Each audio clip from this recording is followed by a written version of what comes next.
Bismillahirrahmanirrahim. Assalamualaikum warahmatullahi wabarakatuh. Berita Al-Hijrah 21 Oktober bersama saya Wan Kamarudin Wan Ibrahim dan juru bahasa isyarat Azlina Muhammad Isa. Tajuk utama malam ini. Letupan kuat gemparkan penduduk Ipoh. Punca insiden masih disiasat. Juga kadar gaji minimum baru perlu selaras dengan usaha mengatasi kenaikan harga barang.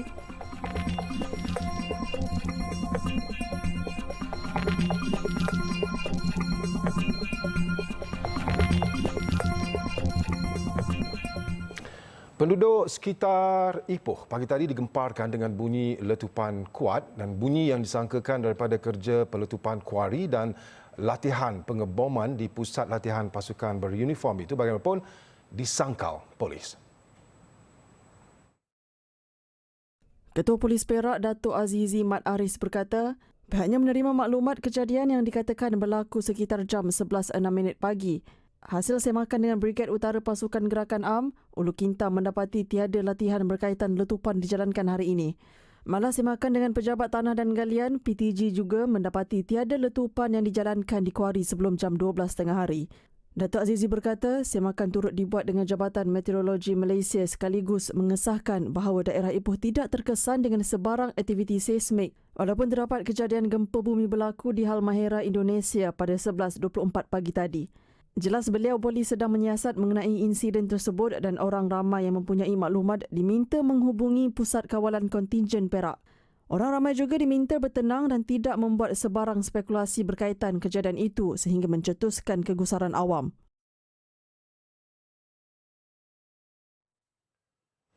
Seorang lelaki yang dipercayai terjun bersama rakannya ke dalam sungai kerana menyangka dihampiri sebuah kenderaan polis ditemui lemas sekitar jam 2.45 petang tadi.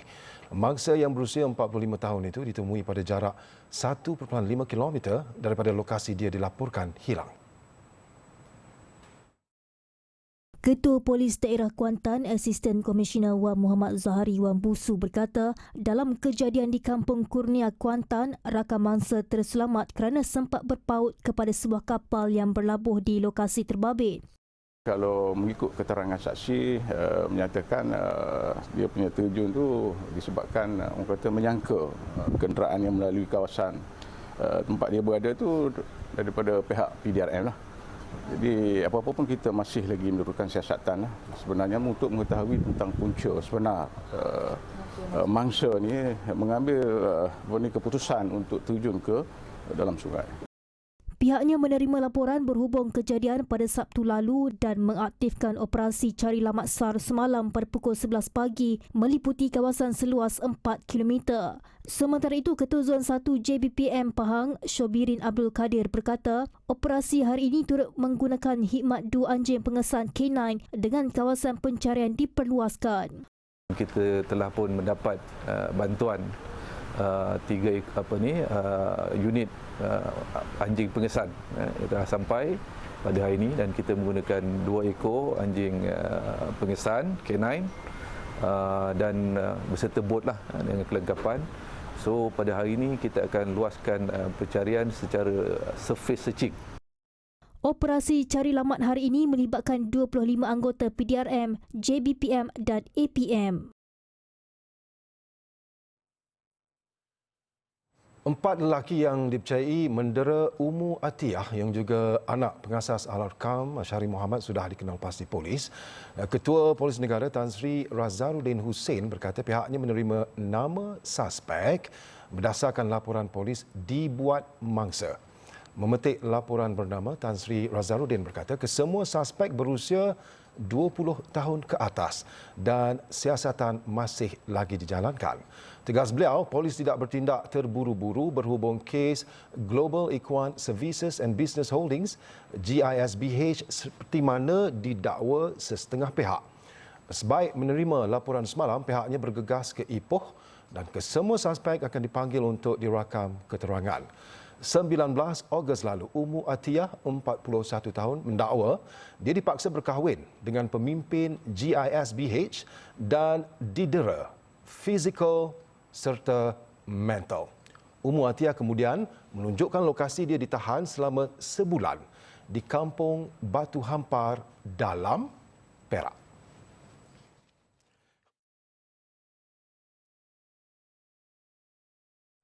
Kadar gaji minimum yang dinaikkan kepada RM1,700 sebulan bukan ketetapan gaji permulaan untuk pengambilan pekerja baru dalam semua perjawatan baru.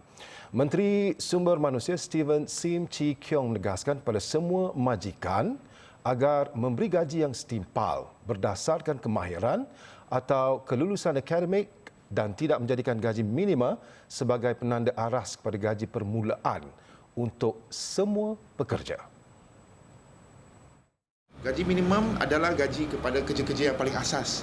Mungkin kelayakan akademik yang rendah, kemahiran yang rendah. Kalau ada kemahiran, kalau ada kelulusan akademik yang tinggi, saya sarankan syarikat berilah gaji. Dan ini untuk kebajikan syarikat juga. Sebab kalau tidak diberi gaji yang munasabah dan setimpal, maka akan terjadi kes-kes seperti aliran keluar bakat-bakat kita, the brain drain contohnya. Jelas beliau, penyelarasan gaji minimum itu adalah untuk pekerja asas yang mempunyai kelayakan akademik rendah termasuk pekerja sektor 3D. Ia merangkumi 4.35 juta pekerja yang masih mendapat gaji di bawah RM1,700. Tambah Sim, kenaikan kadar gaji minimum bukanlah untuk membebankan para majikan, sebaliknya memberi pekerja kuasa membeli yang lebih tinggi. Beliau berkata kepada media selepas menyempurnakan Majlis Pecah Tanah Pusat Rehabilitasi Perkeso Wilayah Timur di Merang hari ini. Pusat Rehabilitasi Perkeso Wilayah Timur yang dijangka siap pada 2027 itu menelan kos pembinaan RM571.8 juta dan mampu menampung 400 hingga 500 pesakit setiap hari.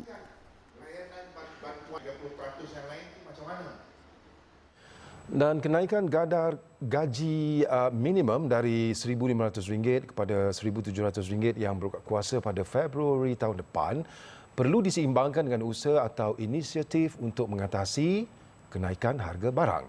Pensyarah kanan Fakulti Perniagaan dan Ekonomi Universiti Malaya, Dr. Elia Nabila Abdul Bahri berkata, jika ketetapan gaji minimum itu memberi kesan kepada harga barang, ia tidak akan meningkatkan kuasa beli pengguna.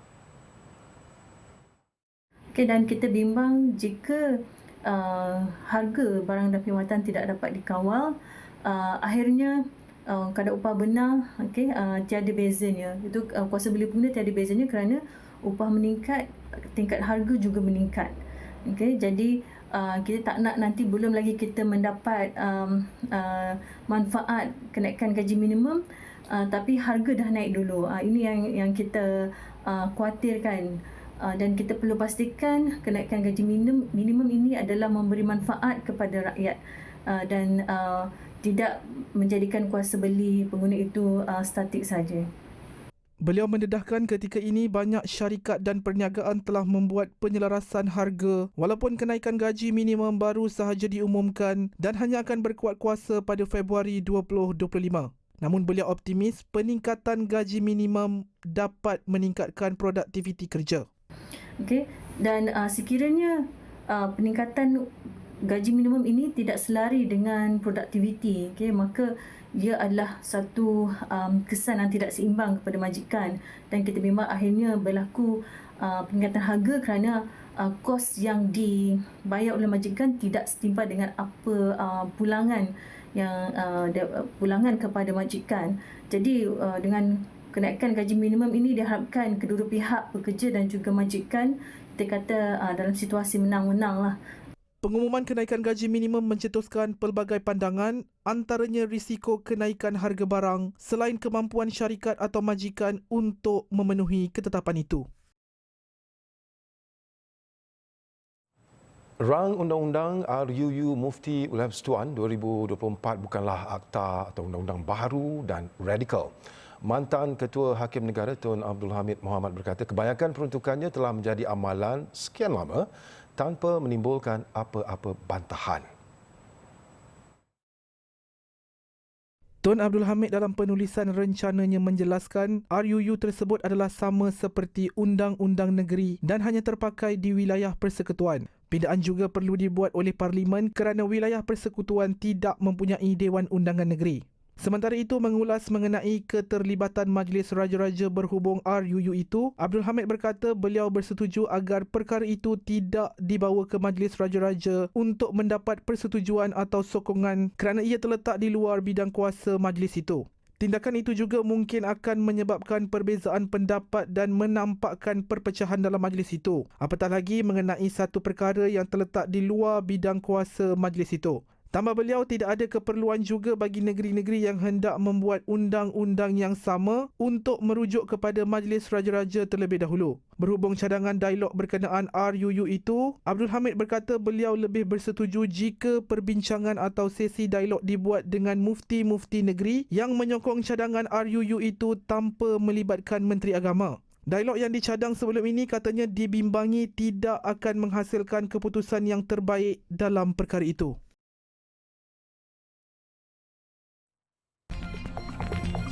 Kenaikan gaji minimum tidak jejas tambang pengangkutan awam.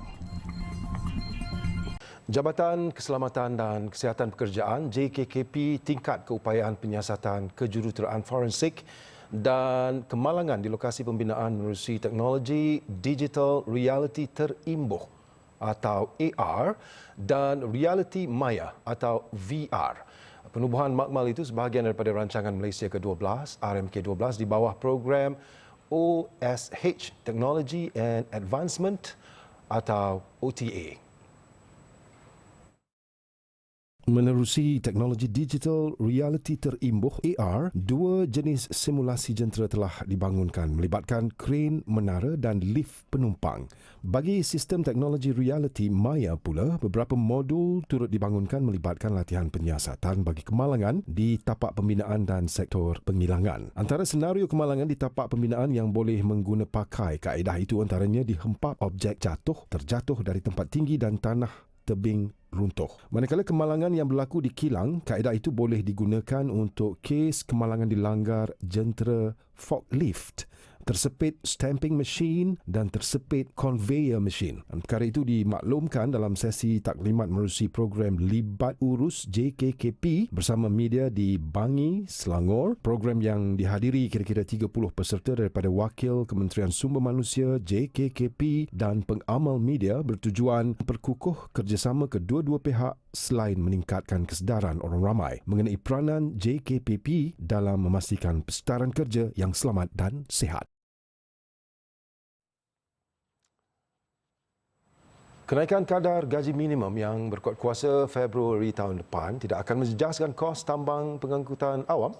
Menteri Pengangkutan Anthony Loke ketika memberi jaminan itu berkata sektor tersebut tidak begitu terkesan memandangkan kadar upah pekerja bidang tersebut sudah pun melebihi ketetapan kadar gaji minimum baru tersebut. Tidak, kadar tambang itu dikawal. Ya, kadar tambang bas itu dikawal oleh kerajaan. Dia tak boleh sesuka hati naikkan kadar tambang. Jadi seperti yang saya katakan, pemandu-pemandu sekarang ini rata-ratanya dah 2-3 ribu ringgit gaji mereka. Jadi dia tidak memberikan kesan yang besarlah kepada sektor ini. Tambah beliau, ia turut melibatkan pekerjaan sektor penerbangan dan pengangkutan awam lain yang rata-ratanya membabitkan tenaga mahir dan terlatih. Beliau berkata demikian kepada media selepas merasmikan Majlis Persidangan Antarabangsa mengenai rundingan perkhidmatan udara ICANN 2024 di Hotel Sawi Resort awal pagi tadi. Sementara itu, Anthony Loke mengalu-alukan mana-mana syarikat penerbangan yang berminat untuk menawarkan perkhidmatan penerbangan terus antara Malaysia dan Rusia. Dan ini bagi merealisasikan cadangan Perdana Menteri Datuk Seri Anwar Ibrahim dalam usaha meningkatkan jumlah pelancong. Memang kita ada perbincangan dan sudah tentu kita juga mengambil peluang pada mesyuarat kali ini untuk berbincang dengan pihak Rusia. Kita mengalu-alukan sekiranya ada syarikat penerbangan daripada Rusia yang ingin terbang ke Kuala Lumpur, kerana sebelum ini memang pernah ada dulu, dan kita harap dapat mengembalikan konektiviti antara Rusia dengan Malaysia. Ketika ini, hanya penerbangan transit melalui China boleh didapati untuk menghubungkan kedua-dua negara dan Malaysia setakat ini mempunyai perjanjian perkhidmatan udara dengan lebih 100 negara bagi tujuan penerbangan terus. Tambah Anthony Luke, industri penerbangan negara dijangka mencatatkan pertumbuhan 4% daripada trafik penumpang susulan perluasan perkhidmatan penerbangan dan operasi syarikat penerbangan asing ke Malaysia. Jelas beliau, pada Ogos 2024, Malaysia merekodkan 8.7 juta penumpang udara iaitu peningkatan 12.7% berbanding tahun sebelumnya. Golongan mualaf wajar memanfaatkan kemahiran berbahasa ibunda masing-masing untuk menyebarkan dakwah. Menteri di Jabatan Perdana Menteri Hal Ehwal Agama, Datuk Muhammad Naim Mokhtar berkata, peranan mereka yang berlatarkan pelbagai bangsa amat signifikan dengan usaha mempromosikan keindahan ajaran yang dibawa oleh baginda Rasulullah sallallahu alaihi wasallam. Apabila kita lihat dalam keadaan semasa yang berlaku dalam negara kita ini, kita memerlukan para pendakwah yang mempunyai ilmu pengetahuan dan komitmen yang tinggi untuk melakukan islah perubahan dalam masyarakat. Saudara-saudara mu'alaf di kalangan mu'alaf sama ada dalam berbagai bangsa dan juga mereka yang di kalangan orang-orang asli memainkan peranan yang penting untuk membantu kerajaan dalam membentuk masyarakat Madani. Tuan dan puan lebih memahami akan citra serta budaya bangsa dan suku kaum tuan dan puan sendiri. Sama ada mereka di kalangan orang-orang India, orang-orang Cina, Tionghoa dan orang-orang asli. Tuan dan puan. Beliau berkata demikian ketika berucap pada program Mahrajan Amal Islami Mu'alaf peringkat kebangsaan bagi tahun 2024 di Universiti Sultan Idris Shah UPSI di Tanjung Malim. Mahrajan adalah platform untuk mencungkil bakat saudara Muslim pelbagai etnik termasuk orang asli. Ia juga bertujuan untuk memperkasa komuniti mu'alaf agar mereka mampu menjadi pendakwah dan pelapis masa depan negara. Usianya baru mencecah 2 tahun, namun berat ujian yang ditanggung Saif Afi Syairazi apabila ditakdirkan buta selepas disahkan mengidap kanser mata retinoblastoma, dan Saif Ali yang juga kanak-kanak autisma hilang penglihatan di mata sebelah kiri sejak 5 bulan lalu dan perlu berulang-alik ke Kuala Lumpur untuk mendapatkan rawatan. Hati ibu mana tidak luluh tatkala mengenangkan nasib menimpa Saif, apatah lagi pada usia yang masih kecil. Menceritakan semula tanda-tanda yang dialami Saif sebelum ini, Nur Syuhada Nordin, 38 tahun berkata, dia menyedari terdapat sinar putih dalam mata anaknya itu dan segera menjalani pemeriksaan di klinik kesihatan. Pada awalnya saya tengok ada macam benda berita tu, saya detect dia ada macam ada ring putih dalam mata dia. Saya ingat sebelah lah awal-awal tu. Lepas tu makin lama makin jelas dia punya putih tu. Sinar tu saya tak sedar hati. Saya refer KK Sungai Korok. KK Sungai Korok refer ke hospital Dayang. Lepas tu kami refer pada pakar mata cek ada disahkan kanser lah.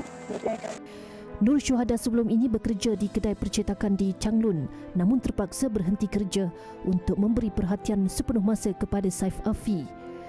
Bapa Saif Syairazi Saad, 39 tahun, yang bekerja sebagai pembantu penguatkuasa di SW Corp, tidak mampu untuk menampung kos perubatan anaknya yang terpaksa berulang-alik ke Hospital Tunku Azizah di Kuala Lumpur setiap 3 minggu. Nak pergi tu saya pinjam kereta Pak Mentor. Sebab kereta ni pun dia takut tak sampai lah. Itu je lah. Kosong? Kosong. Kereta Pak Mentor dia umur elok sikit lah. Umur 7 tahun 8 tahun tak sampai 10 je lah kan. Jadi bolehlah sampai walaupun ada sekali kat kereta. Nasib Saif Afi turut mendapat perhatian Cancer Survivors Malaysia CSM.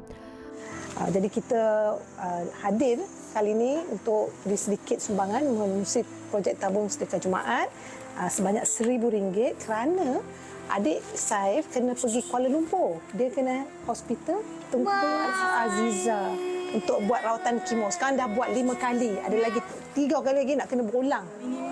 Yalah. Perjalanan rawatan dia masih panjang. Orang ramai yang ingin menghulurkan sumbangan boleh berbuat demikian menerusi akaun bank seperti tertera atau hubungi 017 4433 630.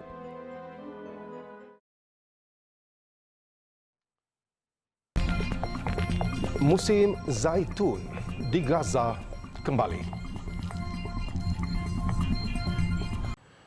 Hezbollah berjaya menembak dan menjatuhkan drone Israel yang menyasarkan cawangan sebuah institusi kewangan berkaitan kumpulan pejuang tersebut. Dan drone Hermes 450 itu dari unit pertahanan udara negara haram tersebut.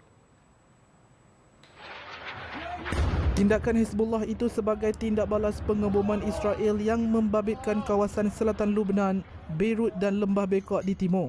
Ratusan penduduk Beirut melarikan diri dari rumah mereka dengan beberapa letupan kedengaran di seluruh Beirut. Israel terus-terusan menyerang lokasi yang dikaitkan dengan operasi keuangan kumpulan Hizbullah, Lebanon dan memberitahu orang ramai supaya segera meninggalkan kawasan berkenaan. Kepulan asap hitam tebal dilihat menjulang ke udara selepas sekurang-kurangnya berlaku 10 letupan. Sebuah bangunan yang terletak di kawasan kejiranan Syiah di pinggir selatan Beirut musnah, namun tiada sebarang korban jiwa. Orang ramai yang panik memenuhi jalan-jalan raya dan menyebabkan kesesakan lalu lintas di beberapa laluan di Beirut.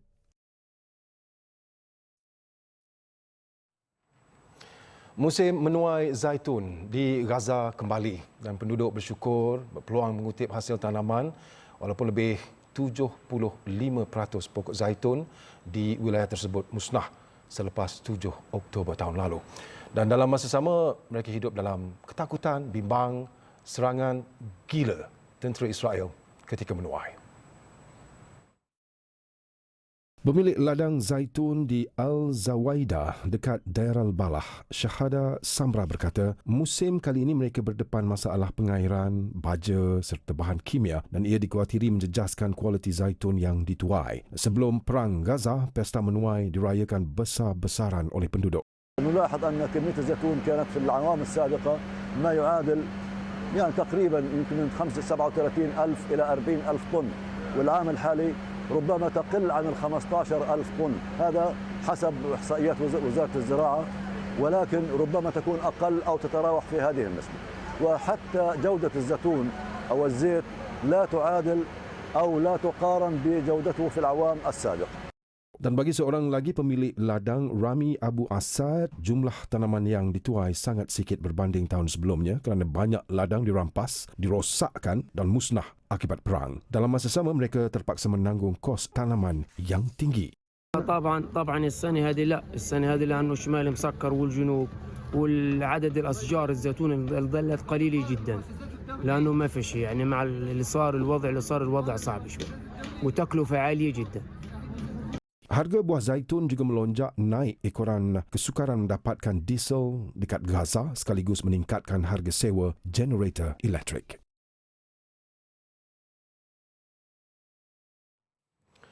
Misi kebajikan dan dakwah di selatan Myanmar oleh Muslim Camp Malaysia berdepan cabaran keselamatan dan susulan ketegangan yang berlaku di negara itu. Peserta misi diminta beredar dari bandar Bok Pien secepat mungkin.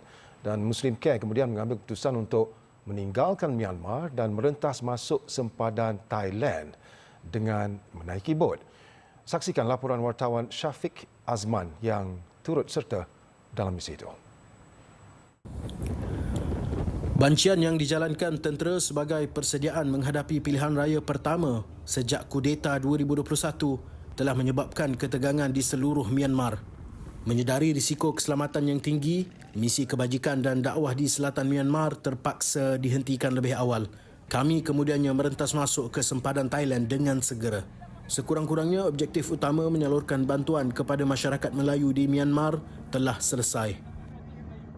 Misi kami di selatan Myanmar terpaksa dipendekkan atas isu-isu keselamatan dan kami terpaksa kembali semula ke sempadan Myanmar, Thailand, dan sekarang ini kami berada di Thailand, lebih tepat lagi di Ranong, dan kami akan meneruskan misi untuk ke Pulau Pingai hari ini untuk menyantuni masyarakat Melayu di sana.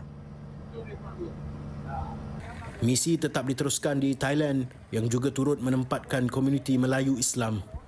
Kami tiba di Koh Sinhai atau nama Melayunya Pulau Pingai yang mempunyai demografi penduduk 100% Melayu Islam. Kampung ini menempatkan 400 rumah yang kebanyakannya dibina di atas laut dengan lebih 2,000 penduduk. Kami menziarahi Masjid Ubudiyah, masjid kecil yang merupakan satu-satunya rumah ibadah di pulau ini yang sedang dalam kerja-kerja pembesaran kawasan masjid. Tapi saya sebagai berharap jugalah hak ni terkediaan daripada Tuhan lah nak selamat nak dapat tak dapat tu. Saya minta kirim kata masjid kita tu tak sudah elok lagi lah tempat tu kan. Kalau ada usaha boleh, kalau Tuhan nak izin tu minta tolong berhubung samalah dengan kita di sini kan. Bantuan apa sikit-sikit tu. Hak tu yang saya harap. Syukri yang juga merupakan bilal masjid memohon bantuan dana untuk projek pembesaran masjid sebanyak 200,000 baht atau dalam anggaran RM25,000. Mendengar keluhan penduduk Pulau Pingai, Ketua Misi Muhammad Johari Ismail menyampaikan amanah penyumbang Muslim Care. Dan kami berkesempatan ziarah juga tadi jemaah masjid, imam dan ustaz-ustaz dan menyampaikan sedikit sumbangan lah kepada imam dan guru-guru di sana lah. Dan alhamdulillah kebetulan masjid sedang melaksanakan sedikit pembangunan masjid, kita juga menyumbang sedikit dana lah untuk kegunaan mereka. Alhamdulillah. Kita melihat bahawa mereka tidak memerlukan bantuan untuk personal untuk diri sendiri, tapi mereka lebih meminta bantuan untuk komuniti iaitu masjid. Jadi masjid dan sekolah inilah dua institusi yang sangat mereka minta untuk diperkasakan dan menjadi tanggungjawab kita sebagai sebahagian daripada rumpun yang disebut Melayu Islam ini untuk membantu mereka merealisasikan hasrat perkasakan sekolah, perkasakan masjid, kerana hanya dengan dua inilah dapat melestarikan Melayu Islam itu sendiri. Misi kebajikan dan dakwah selatan Myanmar yang dijadualkan sehingga esok akan diteruskan di Thailand. Laporan Syafiq Azman bersama juru kamera Dailami Yaakob dari Ranong, Thailand untuk TV Al Hijrah.